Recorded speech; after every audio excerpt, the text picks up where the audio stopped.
Hey, Boone! You were late today, weren't you? Why the hell are you going to lunch with everyone else? You don't get lunch today. Pick up your damn phone. You owe me an hour. You can't seriously think you get a lunch after showing up late. Good afternoon, Mr. Abrams. Apologies. I left my seat for a few minutes to call the hospital to check on the old lady this morning. I'll be back immediately. I see. That's right. Your excuse for being late today was that you were helping someone in a medical emergency, wasn't it? Something about some old hag collapsing while you were on your way to work? You gave her CPR and sat in the back of the ambulance with her. Did I miss anything? That's how it went, right? That's right. There was an old lady lying on the floor at the train station. She looked seriously unwell. I tried speaking to her, but she was unresponsive, so I performed CPR. Luckily, she came around. And then I called an ambulance. Is this seriously the story you're going with? Even high school kids don't use crappy excuses like this anymore. You should have just said you overslept. I might have actually believed you then. Mr. Abrams, it's the truth. I understand it might sound like an excuse because it's not exactly the sort of thing that happens every day, but it's true. I never imagined I'd get wrapped up in something this dramatic either. Yeah, I've heard enough. I get the gist of your story now. I just don't believe it, truant boy. Truant boy Boone! It's got a ring to it! You're a real pansy, you know that, truant boy? You call yourself a man? You always try to evade responsibility like some pitiful worm. Really grinds my gears. The way you go around the office with that stupid grin on your face, brown-nosing everyone. You're such a suck-up. Why not just be a man about it and admit what you did? To top it off, you tried pulling the wool over my eyes with the lamest excuse I've heard this decade. Don't you feel embarrassed? It's not really like that. Look, you can't even defend yourself properly. Why? Because I'm right. You're surprisingly stupid for someone who graduated from the world-famous Peeps University. Did you bribe them for your degree? Anyone can see you only got hired at this company in the first place due to the university you studied at. You're not fooling me though, truant boy. I'm a firm believer in meritocracy. I'll get rid of anyone who doesn't make the grade without thinking twice. Even if you can study, what use is it if you can't apply it in the real world? You're playing with the big boys now, truant boy. You should have tried harder. I'm sorry, Mr. Abrams. I'll do my utmost to ensure I live up to your expectations from now on. Don't kid yourself. I don't expect anything from a dud like you. I already recommended the top brass fire you, so it's too late anyway. What? I'm gonna get fired? Surely no matter which way you look at it, this is going overboard. Why? Think about it. Being late signals a poor attitude towards work and disrespect towards the company. I'm a section manager, and 90% of the people I recommend for the chopping block end up being sent packing. At the very least, can you put in some effort before your dismissal notice comes? Use this as your final opportunity to do some good work for a change. Try not to let Peeps University down by becoming a complete failure. They're counting on you, truant boy. Boone, what time can I expect to see those files I asked you to get done? They should be done within the hour. Great. That leaves plenty of time then. Plenty of time? I need you to format, edit, check, and submit the PowerPoint slides in my shared folder. Just to confirm, do you mean you want all this done today? Yes, today. Why? Is that gonna be a problem? There's no easy way to tell you this, so I'm just gonna come out with it. I'm celebrating an important occasion with my family today, so I'll be leaving at my regular home time. Besides, even if I got started on the files right now, it's doubtful I'd get them done by the end of the day. Is tomorrow really not possible? An important celebration with your family? You can do that whenever you like. And I need these files dealt with today, so you don't have permission to leave early. It's a man's job to work and make money. You can deal with your insignificant family crap once you've submitted the files. Your family can wait, but your job can't. Oh, and it would be in your best interest not to lie and try to wiggle your way out of doing your duties. You miserable worm. You know full well you can get this done by the end of today. This is a direct order. Do I make myself clear? Please, sir, it's not that I'm saying my job isn't important. Not at all. But to tell you the truth, my family are more important than work. I can't in good conscience do overtime if it means letting them down. Once again, sir, I must insist, even if I was to get started on those files you asked me for right now, they would absolutely, beyond any doubt, take me past home time. Finally, this company doesn't operate on an overtime policy, so I have no obligation to do what you're asking me to from a contractual standpoint. Now, sir, I mean this with the utmost respect, but I just took a look at the files you asked me to complete, and the deadline doesn't seem to be anywhere near as pressing as you seem to be suggesting it is. Are you answering me back again? You just don't give up, do you? Man, am I pleased I advised the higher-ups to fire you. This place is gonna run so much more efficiently with you gone. So, you did report me then? The way I see it, there's one more huge advantage of getting rid of you, which I'm really looking forward to see in effect. Everyone in the department's gonna be so terrified they're next, and so worried about being in my bad books, I'll have my own personal army of obedient worker drones. I can't wait to make an example out of you. They'll be practically begging me for extra work. It's gonna be great! The sooner you're out of here, the better. Huh? You're doing this to make an example of me? It's not really that, but it's a big part of it. And really? Huh? That's how you speak to your direct supervisor? Who the heck do you think you are, worm? Are you getting an attitude with me? Your boss? Sir, I don't have an attitude. The fact of the matter is, you were late. Now here's the thing.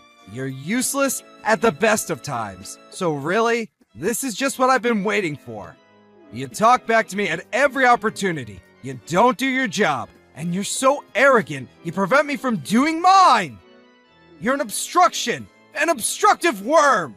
I just can't wait for your name to get called out by HR. I'm almost disappointed I won't be able to watch the announcement in person. I'd bring popcorn. I'm done talking to you. Bye, delinquent. Hey, Worm Boy, are you alive? I heard you got called into the CEO's office. Did he do it? Did he fire you? Actually, we did talk at great length about a certain person's dismissal. I knew it! LOL! Sucks to be you! I guess I was wrong. I thought HR would deal with you, but it looks like word made it right to the top instead. Looks like I wasn't the only one in this company who was sick of your attitude, huh? Imagine getting fired after trying to play the saint with some lazy excuse. You're so lame. Out of all my subordinates, past and present, you're probably the lamest dude I've ever managed at this company. My stomach hurts. Do you seriously think I'd fire the man who saved my mother's life? Who the hell do you think you are to act like this at my company? Huh? What's this? What are you even talking about, Worm Boy? Did you lose your mind? Did you finally crack under all the pressure? Phone call, 10 seconds. As I just told you on the phone, you need to get back at the office at once. Mr. President, sir. Why are you? Did I not just tell you? Boone saved my mother's life. I heard about how you were sending him all sorts of unpleasant messages using your company phone. So I asked him to pass me his. I'm sorry, sir. I'm really sorry, but I'm not sure what you mean. What does Boone have to do with your mother, sir? You're aware of why Boone was late the other day, are you not? Yes, I'm aware. Then you know full well what I mean, Sam. Go on, take a shot in the dark. I'm terribly sorry, sir. Other than something about helping an elderly person, I don't remember. The elderly person was my mother. Oh, I see. That explains everything. Wow, to think Boone saved your beloved mother's life. He's such a hero. What an incredible, selfless man. That's right, he is. I'll admit that there are times when the quality of his work can leave a little something to be desired. But putting that aside, he's a good man with a good heart. It's an honor to have him at my company, and I intend to keep him here as long as possible. Yes, as you say, sir. My own thoughts echo your sentiments. I've always said this about him. He's a great man. A real pleasure to be around. We're lucky to have him. The longer he's with us, the better, I say. What the hell are you talking about, Sam? From what I've heard, you didn't believe him in the slightest. Not only that, but you attempted to use his lateness that day as pretext to have him fired. No. That's all wrong. Which part is wrong? Well, you see, the thing is, Mr. Benson, I saw the report you filed with HR about how you claimed his attitude towards work is poor, about how he lacks the skills required to do his job properly. Ring any bells? When I had HR conduct an investigation, it turns out the reality was the exact opposite of what you wrote. His reputation is stellar, one of the best at the company. So, I think it's fair to say that what you've done here is file a false report, isn't it? No! It's not fair to say that at all! In fact, it couldn't be more unfair! Boone's got everyone fooled! He's been bullying and harassing me in secret this whole time! Are you just making excuses? That's funny. Judging from the chat logs, I could have sworn you hated people who try to worm their way out of things and dodge responsibility. You call yourself a man? And please, Boone bullying and harassing you? Do you have a shred of evidence to back that up? By that, do you mean he just had the courage to correct your mistaken opinions? Are subordinates not supposed to give their opinions to the boss? I'm sure that's the world you'd like to live in. Are your staff disqualified from telling you what they think? Or being honest when they're not capable of doing something simply by the virtue of the fact that they're lower down on the chain of command than you? Does your job consist of treading on and oppressing subordinates more talented than yourself? No, not at all. Please, sir, I'm being set up. To make matters worse, I've had reports from HR that you've been throwing your weight around the other employees in the department too? I've received several reports that you've tried to make an example of Boone to keep your other employees in line, and people have been treading on eggshells around you. I haven't just heard this from one or two people either. Almost all of the employees in your department are concerned and dissatisfied with the way you've been conducting yourself lately. What's your excuse this time? Mr. Benson, I'm deeply sorry. I accept what you say, and there may be some room for improvement in the way I conduct myself at work. I won't make an excuse. What I've done is inexcusable, which is why I'm begging you, please, to be merciful and make my punishment as lenient as you can. You admit wrongdoing then? That you submitted a false report against another employee? That you abused your position of authority at this company to make the working environment needlessly stressful and difficult for your employees? Yes. I'm deeply sorry, sir. I see. That's good. If you admit wrongdoing, I'm satisfied. Mr. President! Thank you so much! However, just because I'm satisfied with your admission doesn't mean you're getting away with it. I only meant I'm satisfied with the matter that Boone is now settled. That said, there's the matter of all the other employees you hounded and harassed into resignation. What do you have to say for yourself about that? Excuse me? That's right. A large number of employees from your department handed in their resignations recently. I made sure to receive testimonies regarding your conduct from every single one of them. Testimonies claiming you were harassing them. Every single one of them. I don't know a thing about that. The timing was perfect. Just as you were about to call into my office to discuss the issue of mass resignations, I got word on how you'd been acting towards Boone. Tell me, Sam, where are you right now? You're awfully late. What's taking so long? I've been rushing back to the office the moment you called me. I'm so sorry, sir. I'm going as fast as I can. I'll be there really soon. Please, just hold on a little longer. You wouldn't lie to me, would you, Sam? It's the truth! Interesting. Is that hamburger tasty? Huh? The window, behind you.